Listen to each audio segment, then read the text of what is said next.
Hi, my name's Ella. I did my EPQ on the question, how successful was Peter Jackson's interpretation of Tolkien's Lord of the Rings? First up, why Lord of the Rings? So I chose this topic, I sort of looked into about three main ideas initially, and those were kind of, the initial idea was doing some kind of writing. I was either going to do a script or a story, maybe in the style of one of my favourite authors, who's Susan Cooper. And then my other idea was some kind of film analysis, maybe on Wes Anderson's films. I really love his stuff, either in the form of a sort of sketchbook compilation or as a sort of little very short film. And then my third idea was doing some kind of analysis of book to film adaptations, either with Little Women, Pride and Prejudice or Lord of the Rings. At the end of the day, I did some sort of little early stage research into each bit, and I realised that the writing idea, it was very difficult to find good in-depth research on sort of scripts and writing, and I didn't want to miss out on a big chunk of the project there. Practicalities of filming for the Wes Anderson idea were very, very difficult to work out. And then for the book to film adaptation, initially I was going to do all three. And then after about a week of research, I realised there is so much in each of them to look into that was not a practical idea. But I love Lord of the Rings so much, and I have for a very long time. So it sort of made sense to do something that I haven't got to do in school and do something a bit more in line with my own interests. So the actual process after choosing my topic was to kind of narrow down exactly what I wanted to look into. So I started off with this mind map, just looking into what I felt the films really managed to capture of Tolkien, which is this sense of sort of scale and history and sort of legend that he gives the books, which is really difficult to put into a film in sort of, a limited amount of time. So I sort of broke it down into music, costumes and set as sort of the main three ways that they could carry that across. And then I started getting some ideas down and starting my research here. So these are my first two timelines. So this one over here is sort of a bit more film-based when I was considering doing that as my project, and then I adapted it for Lord of the Rings and sort of tweaked it a bit. I knew it was really important for me to stick to my timeline, otherwise I wouldn't have finished it in time, and I sort of analysed it in there, and it really helped me actually stay on task. So February to May was my research stage. That was during school. I knew I'd have plenty of time to do it, lots of opportunities for that. And then May to September was the summer holidays. I needed the space, really, to actually make the project. That's the chaos that it caused in my home, so I could not have done that at school. I needed just the space to just constantly have it out and ready. And then I had that final few months just to tidy everything up at the end. Gathering my research information, I started off just by getting pictures and screenshots from the films, and kind of good ones that showed the scale of the just locations they used or set, and just sort of got the tone of Tolkien really well across. I also used some art as well.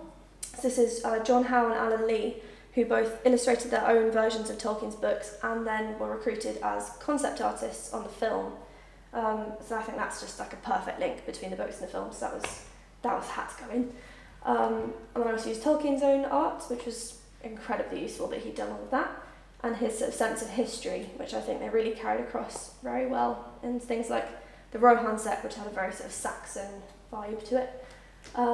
Sources wise, I used the books and the films massively, obviously, and then I used some documentaries like this one on the score. Howard Shore's music was, I think, just an incredible part of the films and just really carried that all across. Also, lots of interviews and the book Anything You Can Imagine by Ian Nathan, which was very, very helpful. Then here are some example pages from my book. So I chose to do an artifact rather than an essay because I already do 3 essay subjects, and it felt like a really nice way of getting to be a bit more creative, which I hadn't got the chance to do in any of my actual A-level subjects. Plus, I didn't want to do another essay. 2 of my A-levels have 2 very heavy coursework essays to do, and I wanted a nice sort of more creative outlet. So I made these. So the first one I tried to use sort of Tolkien's maps, but also get a little bit of historical influence in there, like with this one, trying to get that sort of monk illuminated manuscript vibe. Because I think there's quite a lot of influence from Tolkien and sort of history and the language all sort of mixing in together. For this page, I've got Tolkien's extracts right on one side, and then all of the parts from the film, so the script, and then actual just screenshots from the film itself, with analysis inside. I tea-stained the whole book to try and get it to that right sort of tone, and yeah, a lot of effort went into every single little detail of it.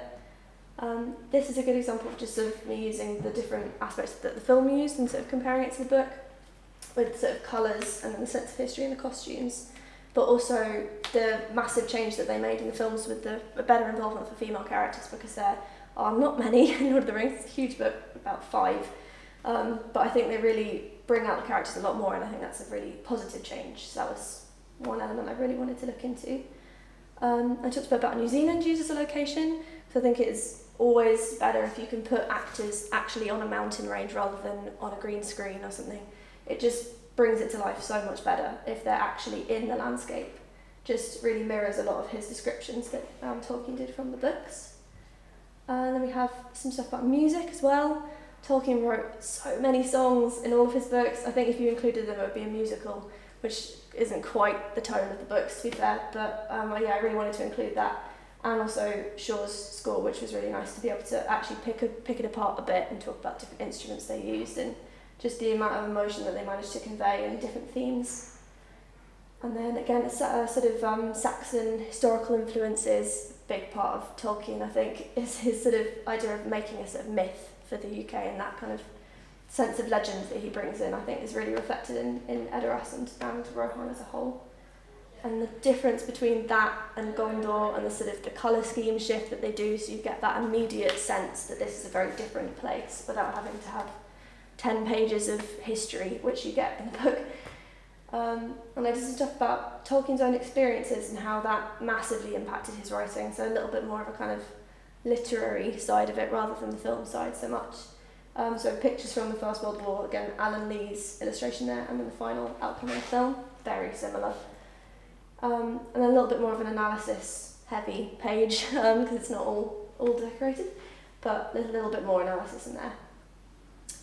And then to conclude, I think the EPQ definitely taught me like incredible amounts of time management and patience, and just sort of really sticking to your guns and just taking your time with it. I think that was a really important aspect of the whole project, as well as being realistic was a huge thing, and also like making sure you kept track of what you were doing. Halfway through I realised I hadn't done a page on Gollum, and I felt that was very important. So I had to go back, change my plan and start again, but that was a good thing to do, and it really helped me to kind of make it how I wanted it to be. I think it really helped with my research, and I've used that throughout my coursework and my A-levels as a whole. And yeah, it was sort of a really good way of just rounding yourself as a person sort of in a sort of very practical way, but for things like UCAS, it's good to show that you're not just your academics. And yeah, getting that outlet was really, really lovely. And that's the end. Thank you for listening.